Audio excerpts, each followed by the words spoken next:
we need the motor, and then the kit of course comes with the Ansmann brushed motor.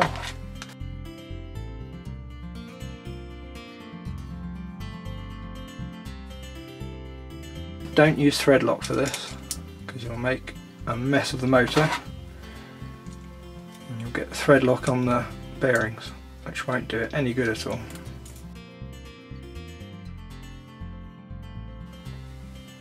Okay, now time to set the mesh between the motor and the spur gear. The mesh is how tight these two are together.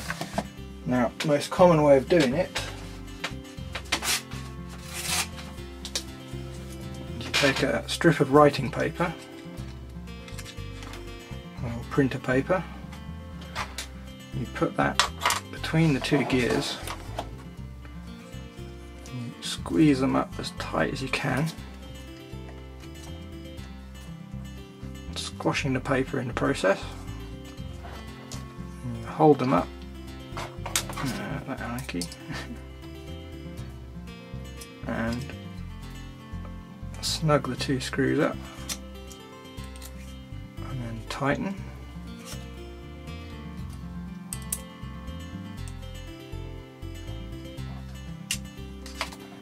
So, and then turn that so it spits that out, and in theory there should be just the tiniest amount of play that you probably can only just detect between the gear and the pinion. Now it would seem that the Savox servo needs the Futaba servo arm, so it's got an F on it. Now this screw and star washer come with the servo, not the kit.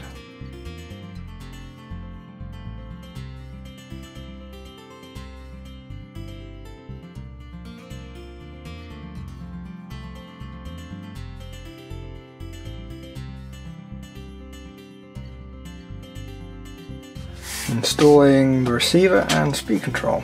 So for the receiver I'm using a Ansmann R3.1 3-channel 2.5 gig receiver, and for speed control I'm using a Model Sport Sniper RV20 Auto, the antenna tube, but because we're using a 2.5 gig receiver, the antenna tube is quite a bit too long, so we'll probably trim that, but we'll see.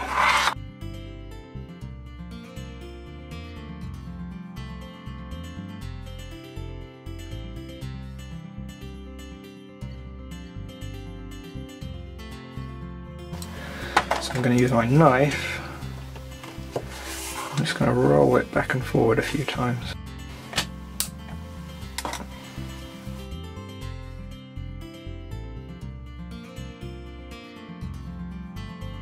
Okay, now it's time for the tyres. Put the wheel in. Now this can be quite fiddly and the tyres have still got mould release on, so they're a bit sticky. But basically you stretch them on, being careful not to tear them. Then you just do the same with the rear ones as that. And the other front one of course, with the other wheels. And I'll go ahead and do that. Right, the next step is to glue the tyres onto the wheels. Now I'm going to use the plastic bag that the truck came with, so I don't get glue everywhere. I'm using thin cyanoacrylate, thin CA.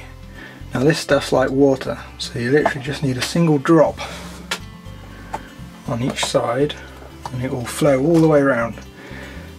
If you put too much on, then you'll make a very large mess. Very carefully pull back the tyre a bit so we can expose the tyre bed, and just put a little bit on, then very carefully and relatively quickly just lightly press the tyre like so. Okay, the next section is the body. Now this bit tells you how to cut the body out, but the kit comes with a pre-cut body and wing.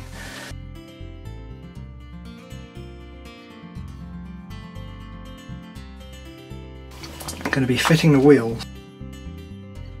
One thing to note with the front ones is if you do the nuts up too tight, the bearings will get squashed and it will be very stiff. So you need to make sure that these are just tight enough that they spin nice and freely. Like so. Okay, and the next thing to do is wire up the servos to the receiver. And this receiver actually says steering, throttle and the aux on the label. So we just need to plug it in there. But the steering servo cable is quite long, so I'm going to use a zip tie to make it nice and tidy.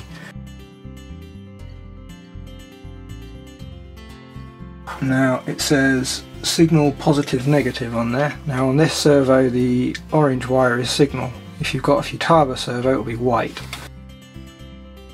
For now I'm not going to connect the motor up, just in case it drives off on its own. I'm going to use a small screwdriver, it's quite a large screwdriver, and very carefully wrap.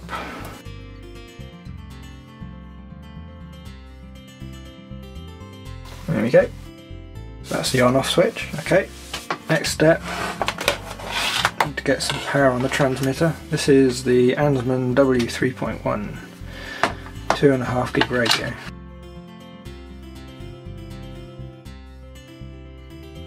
Now, despite having the motor disconnected, I'm still going to lift the rear of the truck up off the ground.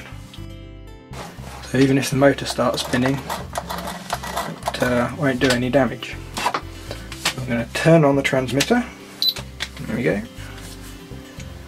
So the transmitter is on. I'm going to connect up the battery, like so, and flick the switch.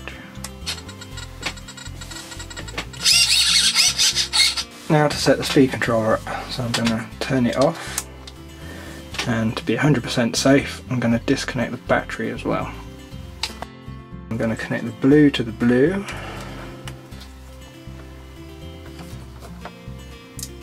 like so, and the red to the yellow. Now there's never a guarantee that these will actually be the right way around the first time, but we shall see. Now I've still got the radio turned on, the transmitter, so I'm going to reconnect the battery, and then while holding the chassis, just in case of vibration, I'm going to turn on and it's alive.